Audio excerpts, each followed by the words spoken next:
It's Mr. Caravan. Lesson 6, An Unsettled Society.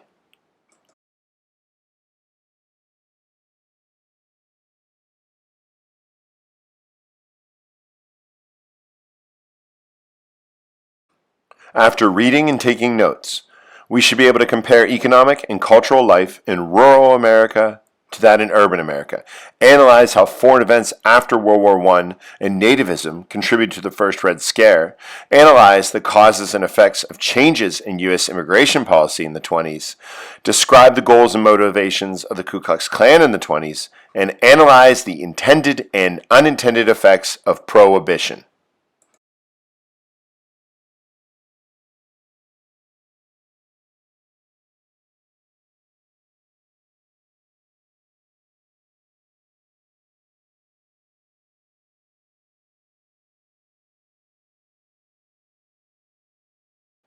In the 1920s, while many city dwellers enjoyed a rising standard of living, most farmers suffered through hard times. Conflicting visions of what the nation should be heightened this urban and rural division. The rise of modernism, with its emphasis on urbanism, intellectualism, and individualism, threatened traditionalists who believed America's social foundations were deteriorating.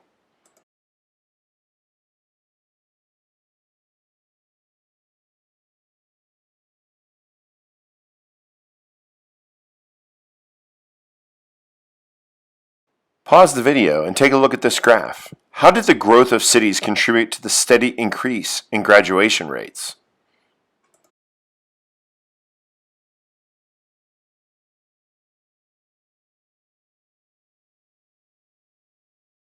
As science, technology, and modern social issues and new biblical scholarship challenged traditional religious beliefs, a religious movement called fundamentalism gained popularity.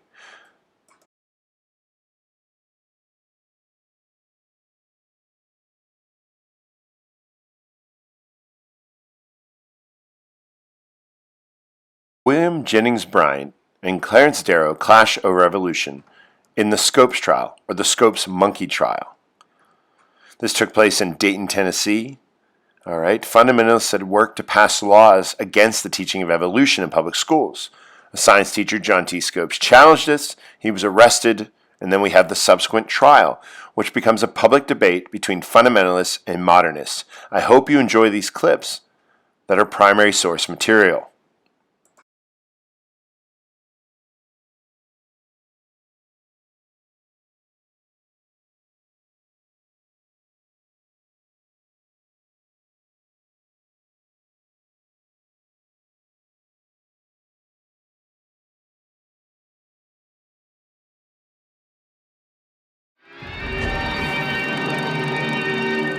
John Scopes, a young teacher of Tennessee, had taught, contrary to state law, Darwin's theory of evolution.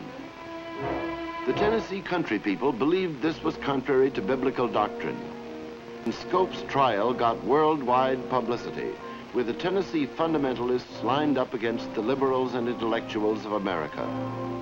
William Jennings Bryan, old and full of oratory, defended the beliefs of the fundamentalists. He was aided by the prosecuting zeal of old Judge Ben McKenzie, a local politician influential in the area, who helped to make the trial an inquisition. The courtroom was packed as the case reached a climax.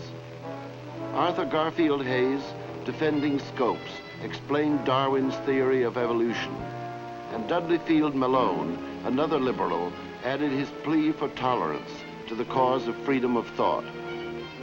Then the defense threw in another artful veteran, Clarence Darrow, for what turned out to be the cross-examination of Bryan. Darrow, in a shirt-sleeves analysis, reduced the elder statesman's antiquated ideas to intellectual rubble. After the closing remarks, Judge Ralston charged the jury, and they retired for their deliberations on a verdict. On the day of the announced decision, the two opposing sides waited calmly in the courtroom. The jury foreman, Captain Jack Thompson, delivered the verdict of guilty as charged. John Scopes received the decree of his $100 fine without any outward show of bitterness. 2 years later, the decision was to be reversed in the Appellate Court of Appeals. William Jennings Bryan died 5 days after the end of the famous trial. Although victorious in the courtroom, he and the fundamentalist cause had been destroyed. The encounter in Dayton, Tennessee, had solved the basic struggle of thinking and education in the modern-day world.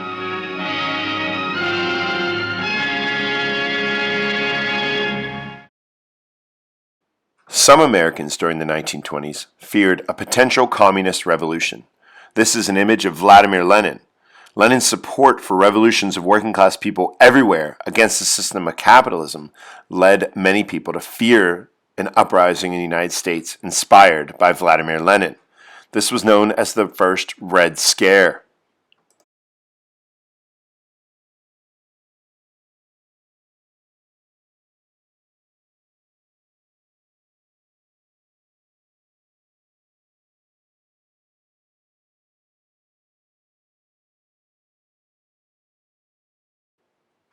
The Red Scare led to events like the Palmer Raids, when Attorney General A. Mitchell Palmer ordered the arrest of thousands of suspected subversives. This was done without evidence, without habeas corpus, and many were deported.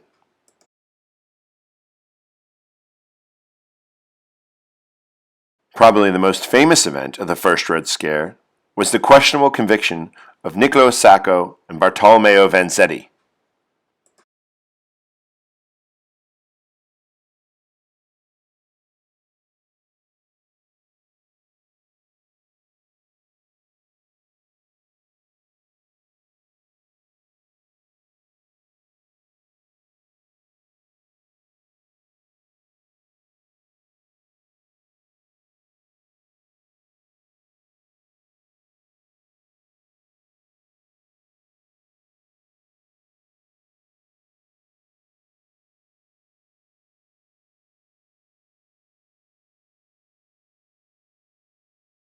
Many Americans were inundated with propaganda showing the evils of communism, and many people grew to genuinely fear an uprising.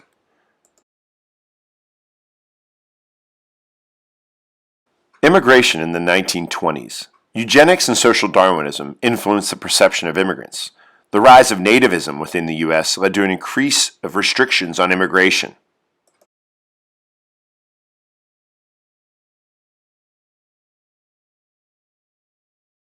Eugenics are a since discredited idea that intelligence and other favorable social traits were inheritable characteristics passed on by one's parents and more frequently found in some races than others.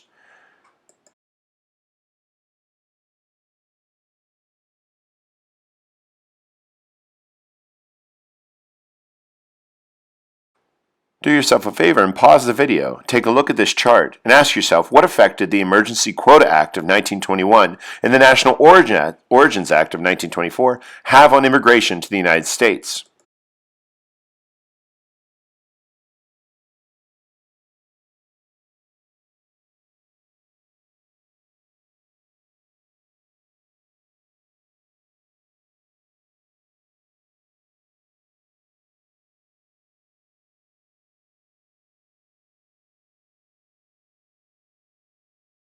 Immigration restrictions were an attempt to turn back the clock to what many saw as a simpler, better time. Many lashed out against symbols of change, and some even turned to organizations that supported doctrines of hate and violence, such as the Ku Klux Klan.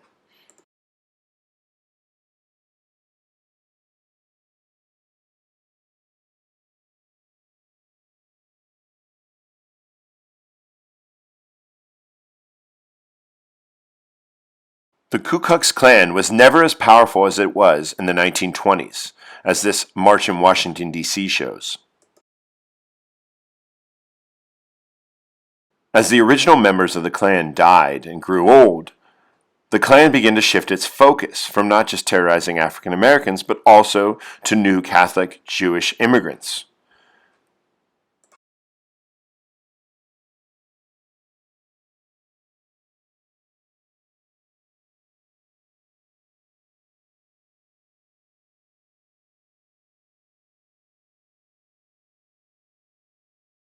Organizations such as the NAACP and the Jewish Anti-Defamation League battled against the Klan and its values.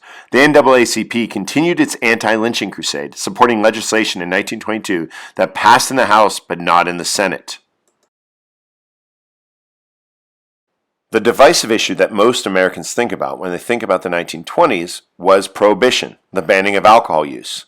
Since the early 1800s, temperance reformers had crusaded against alcohol. Temperance was a cause held dear by many progressives. By 1917, some 75% of Americans lived in dry counties that had banned liquor. World War I increased support for temperance as a patriotic movement, and the temperance movement achieved partial victory in 1919 with the passage of the 18th Amendment. Federal agents like these destroyed millions of gallons of alcohol.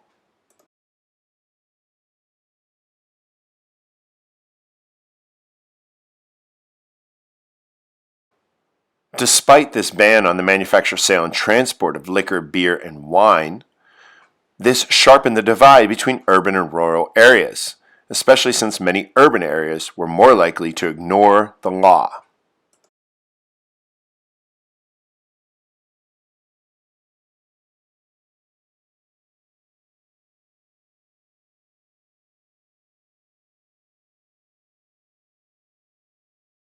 Pause the video to read the justification of the temperance movement by Richmond P. Hobson in 1914.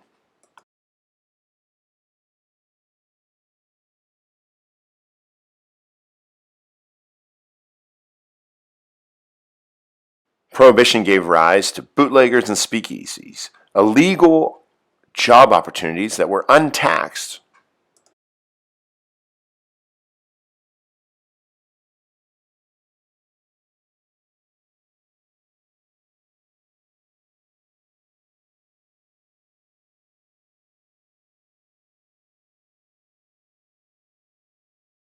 Organized crime filled the vacuum.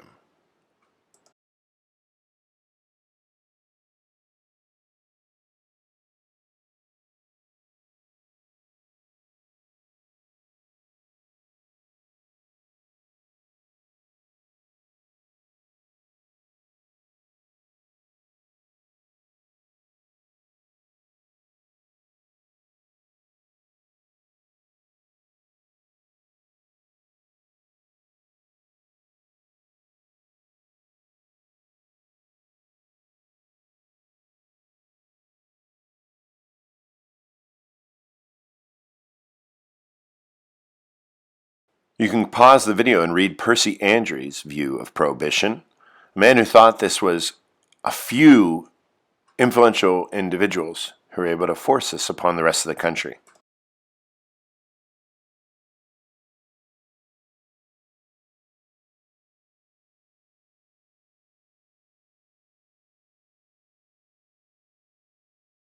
Pause the video and look at this, the impact of Prohibition.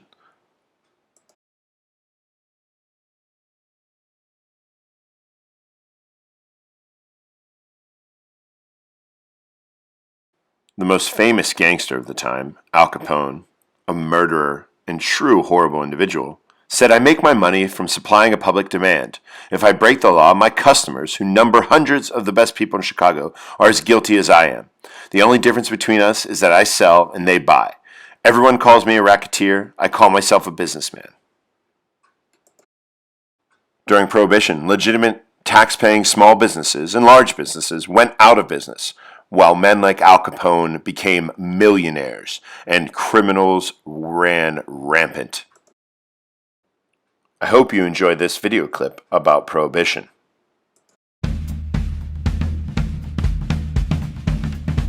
The nightclub, the speedboat, the mob, men and women drinking together, the booze cruise, the spread of jazz, the cocktail. What do they all have in common? They're the results, direct and indirect, of Prohibition, the nearly 14-year period from 1920 to 1933, when the manufacture, sale, or transportation of intoxicating liquor was illegal in this country. Why do you love the story so much? It's the answer to that question, how the hell did that happen? Daniel Okrent is author of Last Call, The Rise and Fall of Prohibition. I mean, it's just so improbable. How did this freedom-loving country put into the organic law, into the Constitution, this unbelievable stricture that said that you can't have a glass of beer? It's really hard to believe. Part of the reason was simply that Americans like to drink a lot. This country was very, very drunk. In 1830, the average American over 15 years of age drank 7.3 gallons of pure alcohol a year. That's the equivalent of 90/5 of 80-proof liquor, 1.8 bottles per week for every drinker in the country. Alcoholism is a serious social problem. It was a social problem in the 19th century, which prompted Prohibition. It is today. Producers Ken Burns and Lynn Novick collaborated on documentaries about jazz and baseball. In their newest film, airing tonight on PBS, they take on Prohibition. It was clear that millions of Americans had now come to support Prohibition for all sorts of reasons. Prohibition was billed, they point out, as the one-size-fits-all cure for the ills of American society. Prohibition was really sold as not just that it would solve the problem of alcoholism, it would solve poverty, it would solve child labor, it would solve prostitution, it would solve crime, it would get rid of slums. With so many problems to address, it's not surprising that the Dry Coalition was dizzyingly diverse. Suffragettes who originally wanted the vote so they could outlaw demon liquor. Small-town Protestants threatened by the wave of Catholic immigrants and their city saloons. The Ku Klux Klan who exploited the pernicious stereotype of the dangerous black man with a bottle. Even Broadway producers who wanted patrons out of bars and in their theaters. This is sort of the epitome of strange bedfellows. Yeah, if you can imagine a very large bed that accommodates, some guy wearing a KKK uniform, somebody from the Industrial Workers of the World, Jane Addams and J.J. Schubert of the theater chain, that's a very strange set of bedfellows. And is it true that the KKK supported women's suffrage? KKK supported women's suffrage, and the KKK supported it because they knew that women would support Prohibition. Jeez. Jeez, that's the story of Prohibition. It's all jeez, who knew? Yeah. But who could possibly wrangle this crazy quilt coalition? I think it's clear that the ASL was the most powerful lobbying group. They actually made a constitutional amendment happen. The ASL, or Anti-Saloon League. What made them so effective? Look, they said to you, I don't care what you think about whether babies ought to be slaughtered or whether we should start wars. We don't care about any of those things at all. You're with us on our one issue. It's one issue. So they weren't party affiliated? They were not party affiliated, and they, in fact, had strong influence, very strong influence in both parties by design. The organization that's most like them today is the NRA. One issue. That's all we care about. And the League's seat of power? Not New York, not Washington, but Westerville, Ohio. So in here was the headquarters of the Anti-Saloon League. Nina Thomas is an archivist at the town's Anti-Saloon League Museum. As you see right here, there's a poster that says the saloon or the boys and the girls. Just that emotion of, would you rather have a saloon or would you rather have your children? The League employed 200 people in a state-of-the-art printing operation that generated 40 tons of propaganda a month. The message was clear. Shall the mothers and children be sacrificed to the financial greed of the liquor trade? It's up to you to decide. Even if the facts sometimes weren't. Do you know one insane person in every 4 owes his insanity to drink? Pivotal to Prohibition's passage, anti-German sentiment fomented by World War I. Schlitz, Pabst, Anheuser-Busch. All of them German. They linked the Germans to the brewers. So people had that kind of in the back of their head that this is un-American. Though the brewers and distillers had vast financial resources, they were inept campaigners. Here's an ad extolling the virtues of beer. The public relations strategy of the Wets, some of the ads, a baby with a beer stein. Yeah, the brewers wanted to separate themselves from the distillers. They maintained that gin and whiskey, that was horrible, poisonous stuff, whereas our beer was healthy. They actually called it liquid bread. The Dries had the Wets over a barrel, and the 18th Amendment went into effect at midnight on January 17th, 1920. After Prohibition became law, how soon was it that it became clear that it wasn't going to work? Well, one could say it didn't work by around 2 a.m. on January 17th. I think that the general feeling was in the first year that it could work and that it was working. But as people found ways to exploit loopholes, as criminality expanded, as the saloons were able to turn themselves into speakeasies and all you need to do was bribe a local cop or judge, these things began to snowball as early as 1921, 1922. Legitimate enterprises were corrupted and respect for the law corroded. Drugstores allowed to dispense medicinal alcohol became virtual liquor stores. The Walgreens chain went from 20 stores to 525. But the ultimate buzzkill for Prohibition?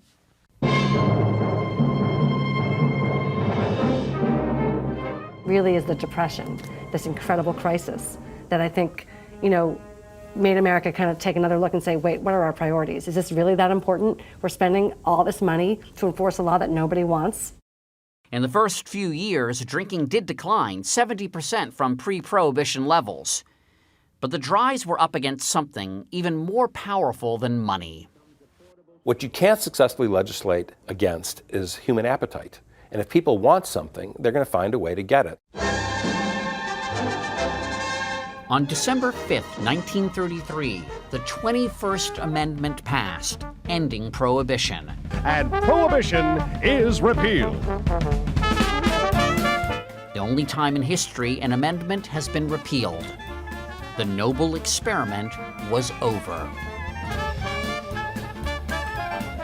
It was a failure by any measurement, but positive in its failure. We learned from our failures.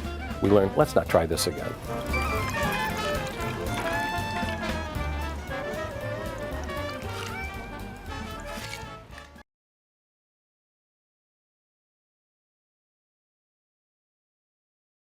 The 21st Amendment was ratified on December 5, 1933, in the middle of the Depression.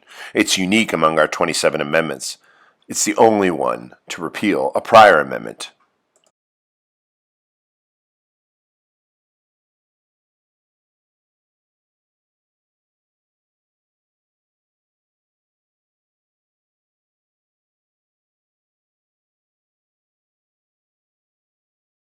Quiz time. Which movement emphasized secular values over traditional religious values?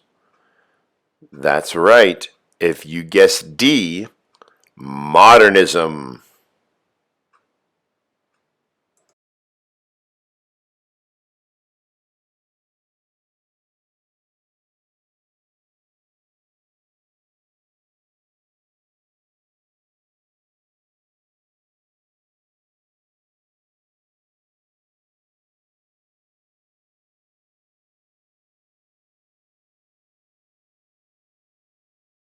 Which widespread sentiment defined the Red Scare?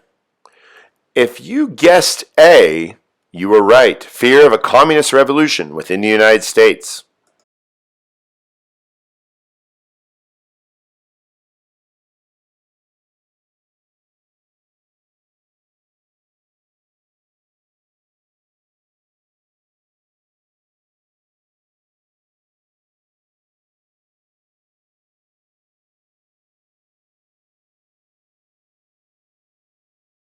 Most American nativists believe that...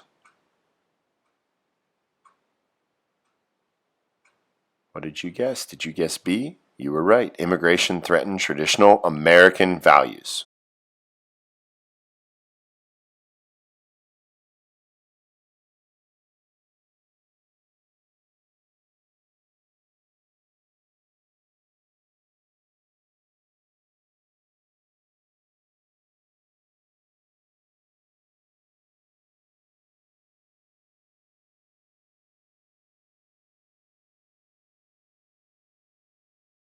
The primary goal of the original Ku Klux Klan was to what? D. Terrorize African Americans who sought to vote. This changed in the 1920s when they added in new groups that they hated, specifically Jewish people and Catholic immigrants.